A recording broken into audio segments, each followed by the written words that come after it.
Hello, it's Friday. Woohoo! I know that makes no difference to some of us, especially the self-employed amongst us. But today I'm going to be talking about boundaries with friends and in the workplace. So the bottom line comes that it's all about respect, respecting one another's time and respecting one another's values, whether you're in a friendship relationship or it's with a colleague. When it comes to friends, it's important that your relationship is reciprocated. Have you ever had that needy friend who only calls you when they want something, when they want to lean on you or borrow money?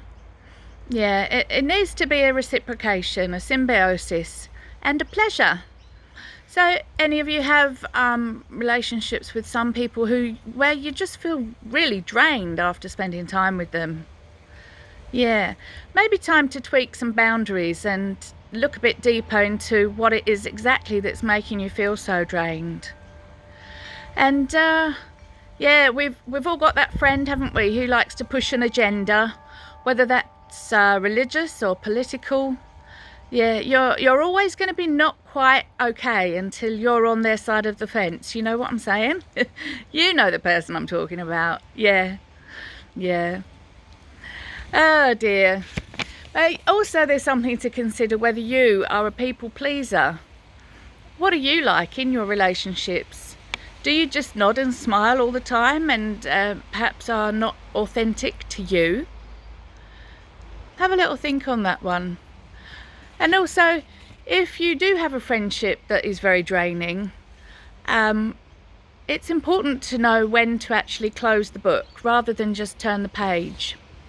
But first of all, be brave enough to actually point at the issue that as you see it and talk it through. If it's a relationship that you care enough about, of course. And then at work, of course, if you're starting a new job, it's a good idea to think through the boundaries that you're going to endorse while you're there and visualize how that will be for you and how you might express yourself. It shows your employer or your friends that you've actually got a bit of backbone about you, that you're not a people pleaser, that you're not going to just be yes sir, no sir, 3 bags full, that you are a whole person in your own right. And you're not afraid to say no sometimes.